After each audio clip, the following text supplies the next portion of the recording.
Hello, back again with some more information with the B6, answering questions. Thanks to everybody who sends me questions. I love answering the stuff, trying to figure out problems, things like that. Gives me something to do. A few things I want to answer right off the bat is, with everything the B6 does, why do I use a compression in a course in conjunction with it? For one, I always use a compressor. First in the chain, right out the base.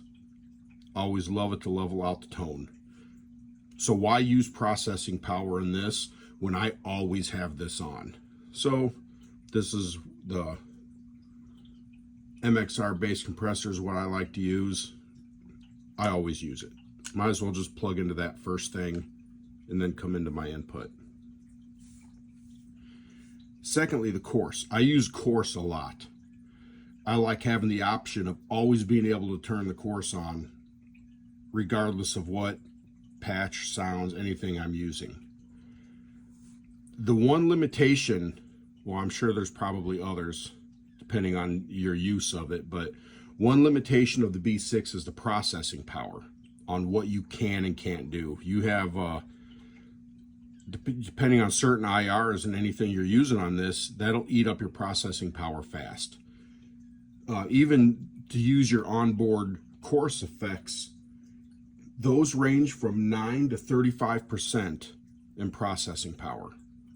When to use the effects loop, which you do have to select the effects loop, we'll show you that right now. If I wanted to, I have a course on here because I'm well within my processing power on this signal chain.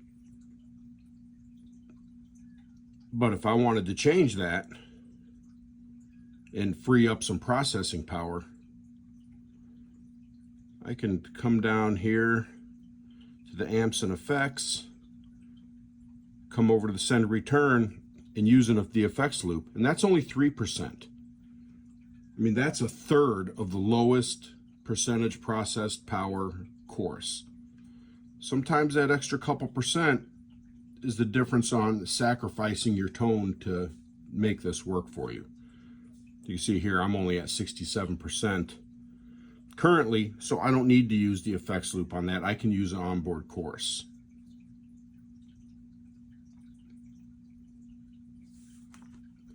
Another question that seems to come up a lot has to do with the expression pedal. I use the Zoom expression pedal. I had this with the B3N and it worked good. You can pretty much use any expression pedal, well, not any, but anything that runs with a TRS input. But you want to make sure you get one with a polarity switch if you don't get the Zoom. I'm not sure how the polarity switch is on, or how the polarity is set for this, but you want to be able to have that option where if you get one with the wrong polarity, you can just flip a switch and now it'll be for the correct use. But people ask about how can they adjust the effects pedal to do certain things, the expression pedal to do certain things with certain effects. Well, you can only use this with specific effects on this board. So for example, let me come in here. I'm using it as a volume pedal here. If I wanted to change that to use any other, we'll call it expressive effect, we'll come into that. Oh, we'll change the effects. I'll hit the pedal board. So back in here under all your amps and effects, it will come down, scroll down to pedal.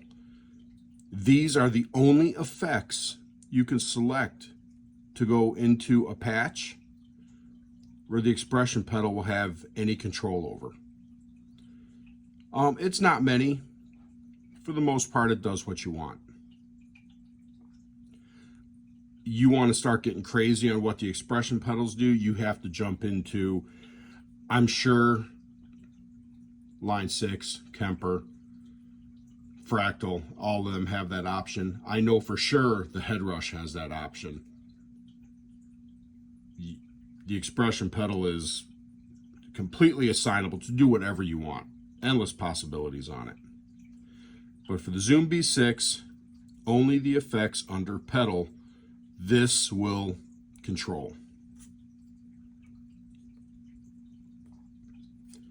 One other question that seems to come up is, let's close out of this.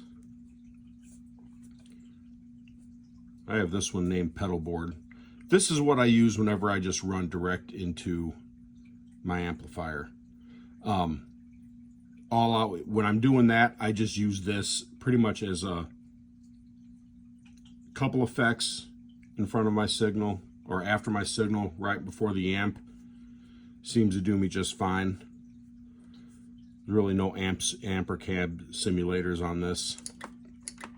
But if I go to the effects board on this, you see I have an overdrive, an octave, the Z-Tron, Q-Tron, and of course I have a volume pedal, and I have this ZNR noise reduction.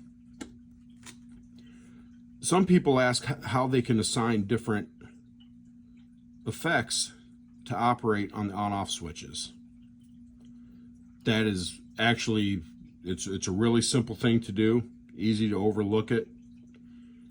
All you do is hit the switch icon here. If you hit the switch icon, I can hit each individual one, and now none of these are assigned to anything. If I just want to assign the course to the first pedal, there you go. If I want to assign the noise reduction to the second pedal, there you go. I just use these first four pretty much in a row. But again, if I wanted to leave the overdrive on all the time, why waste an effect for it? An effect switch. Might hit it and turn it off. I don't want to turn it off. I want to leave it on. That's why I don't put the noise reduction on one. I don't ever want to turn that off. But thanks everyone for the questions, the comments that you email me. I appreciate it. I do have more info that's going to come out in a couple other videos. I hope to see you around on the next ones. Thank you.